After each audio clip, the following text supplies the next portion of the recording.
Pero sinabi ng nanay, alam mo brother, siguro hindi mo pa naiintindihan ang puso ng isang nanay. Kahit gaano karami yung nasa stage, ang nakikita ko lang yung anak ko. At kahit hindi siya sa iyong paningin magaling sumayaw, nakikita ko sa kanya ang galing-galing niyang sumayaw. Pero higit sa lahat, nakita ko sa anak ko na siya ay naging masaya.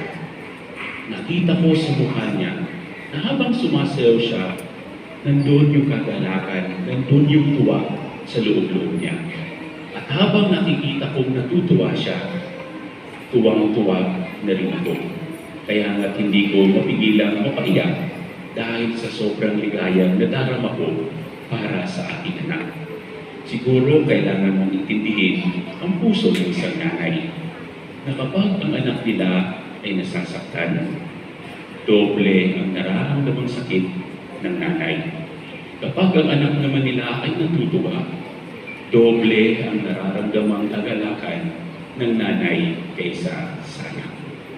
Mga kapatid sa pananampalataya, as we celebrate the ascension of the Lord, what it has something to do with our story of that mother. The ascension of Jesus should remind us.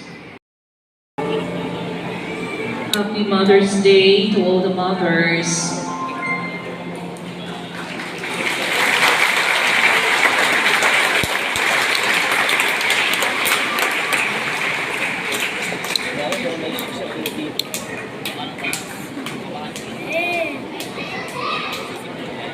Let us all stand for the final blessing.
Video pala, akala ko ano. Sorry, video pala. Video mo nga yung sarap ng pagkain natin. Yan, Happy Mother's Day kay Jonah Happy Mother's Day. Buti yung dumating yung sponsor. Ano kayang dala ni Ate Dito Jo? mayonnaise, babe. Ano siya? Ano siya? Yogurt? Yogurt. Saan? Parang garlic sauce, ganun. Anong lasa? Siyempre, lasang bawang. Hindi siya alcohol. Bawang.